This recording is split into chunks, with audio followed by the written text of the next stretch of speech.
Students, मैं हूं Anushka ma'am. जैसा कि बहुत सारे लोगों का डाउट आ रहा था कि पैरामेडिकल का जो काउंसलिंग का जो फर्स्ट राउंड का रिजल्ट्स था वो 25 तारीख को ही आने वाला था, बट मैम वो तो अभी तक आया नहीं। और भी बहुत सारे डाउट्स कि जैसे डॉक्यूमेंट वेरिफिकेशन जो है उसमें कौन कौन से डॉक्यूमेंट्स लग रहे होंगे और बाकी आपके जितने डाउट्स हैं वो सारे को इस वीडियो में मैं अब बताने वाली हूँ। ठीक है, तो जरूरी है कि आप ये सेशन को बिल्कुल लास्ट तक देखें और बिल्कुल भी स्किप ना करें।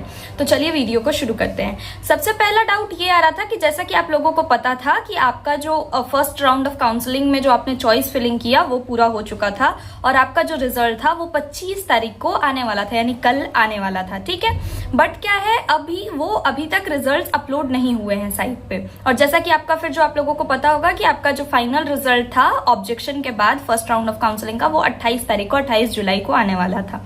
वहीं अगर बात करें फर्स्ट राउंड ऑफ रिजल्ट का अलॉटमेंट का रिजल्ट डाउनलोड करने का तो वो 28 से 5 तारीख तक डेट था और आपका डॉक्यूमेंट वेरिफिकेशन के जो डेट्स थे वो 30 तारीख से लेकर के 30 जुलाई से लेकर के 5 अगस्त तक के थे। ठीक है, जिसमें आपको डॉक्यूमेंट वेरिफिकेशन कराना था।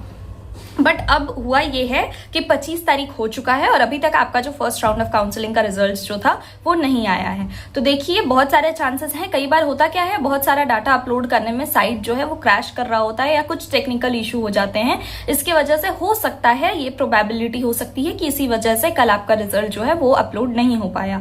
तो इसका बहुत सारा चांसेस है कि आज जो है वो 26 तारीख को, 25 को नहीं हो पाया तो आज 26 को आपका रिजल्ट जरूर से जरूर फर्स्ट राउंड ऑफ काउंसलिंग का अपलोड हो जाएगा। अगर नहीं होता है तो भी आपको कोई ना कोई नोटिस दे करके आपको जानकारी जरूर दे दी जाएगी कि ऐसा क्यों हो रहा है डिले, लेकिन चांसेस यही है कि आज आपका रिजल्ट अपलोड हो जाएगा। ठीक है, फर्स्ट राउंड ऑफ काउंसलिंग का। अब बात करते हैं कि डॉक्यूमेंट वेरिफिकेशन।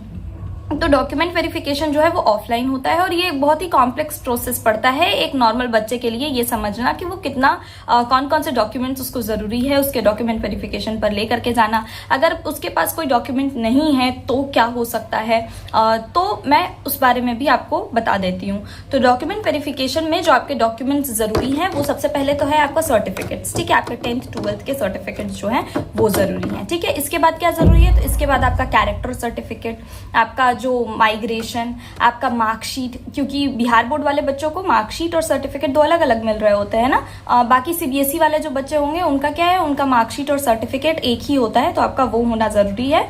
उसके अलावा आपको क्या चाहिए, तो उसके अलावा आपका आधार कार्ड, आईडी प्रूफ जो भी है, उसके अलावा आपका कैरेक्टर सर्टिफिकेट मैंने बता दिया। आपका डीसीसी का जो एडमिट कार्ड था वो बहुत जरूरी है, वो आपके पास होना चाहिए। इसके अलावा क्या होना चाहिए, तो आपका रैंक कार्ड जो आया अभी उसका आपका प्रिंट आउट निकलवा करके रख लीजिएगा, वो जरूरी है। ठीक है, इसके बाद क्या, तो काउंसलिंग स्लिप, जो काउंसलिंग का पीडीएफ आता है, इसके बारे में मैं डिटेल में आपको वीडियो बना दूंगी कि आपका जो काउंसलिंग स्लिप, बायोमेट्रिक स्लिप वगैरह आ रहा होता है, आपको उसे कैसे फिल करना होता है, उसका क्या जरूरत होता है, आपको उसे कब फिल करना होता है, ये सारी चीजों का एक डिटेल वीडियो मैं अलग से आपके लिए बना दूंगी। ठीक है, अभी सिर्फ ये जानते हैं कि कौन कौन से डॉक्यूमेंट्स जरूरी होते हैं। तो ये सारी चीजें हो गई। इसके अलावा आपको क्या चाहिए होता है, आपका पासपोर्ट साइज फोटो, 6-10 फोटोज आप अपना निकलवा करके रख लीजिएगा, पासपोर्ट साइज। इसके अलावा आपका जो भी कैरेक्टर ये कास्ट है, ठीक है, तो उसका कास्ट सर्टिफिकेट, ईडब्ल्यूएस अगर आपने लगा रखा है तो ईडब्ल्यूएस सर्टिफिकेट, इनकम सर्टिफिकेट, और उससे भी इंपॉर्टेंट है आपका डोमिसाइल सर्टिफिकेट। और अगर आपका जो डीक्यू कोटा है तो आपका उसका सर्टिफिकेट भी होना जरूरी है। ठीक है, ये सारे क्या थे आपके डॉक्यूमेंट्स की बातें। आप अपना फोटोज वगैरह भी रख सकते हैं और आपके डॉक्यूमेंट्स जो है वो सारे के सारे ओरिजिनल होने चाहिए। अब बहुत सारी चीजें इसमें से मेजर चीजें तो हर बच्चे के पास होती है, उसके सर्टिफिकेट्स होते हैं, मार्कशीट्स होती हैं। ठीक है, उसका जो इनकम सर्टिफिकेट है, ईडब्ल्यूएस सर्टिफिकेट है, वो सारी चीजें भी होती हैं। ठीक है, लेकिन कई बार होता क्या है ना कि इन बच्चों के पास ज्यादातर जो उनका टीसी है कि अभी तुरंत इंटरमीडिएट करके आया है और वो टीसी जो है वो कॉलेज से निकलवाया ही नहीं है या स्कूल से नहीं लिया है, तो वो सारे के लिए क्या है, आपको डेट्स दिए जाते हैं कि जब आप अपने काउंसलिंग के बाद, ये डॉक्यूमेंट वेरिफिकेशन के बाद जब आप अपने कॉलेज में जाएं तो अपने कॉलेज में ले जा करके वो जो डॉक्यूमेंट आपने अभी तक सबमिट नहीं किए थे उसको सबमिट कर दे। इस बात का ऑप्शन आपको डीक्यू में दिया जाता है। तो अगर आपके पास ये लिस्ट जो आपको सामने स्क्रीन पे अभी दिख रहा होगा, इसमें से अगर आपके पास कुछ नहीं है, कोई भी चीज ऐसा है जो आपके पास नहीं है इसमें से, तो आपको परेशान नहीं होना है, आपको बिल्कुल भी घबराना नहीं है। आपको वक्त दिया जाता है उस डॉक्यूमेंट को वापस से अरेंज करने के लिए। ठीक है, तो ये हुई पूरी आपकी डॉक्यूमेंट वेरिफिकेशन और काउंसलिंग की बात। आपको क्या करना है, तो आपको भी थोड़ा सा वेट करना है,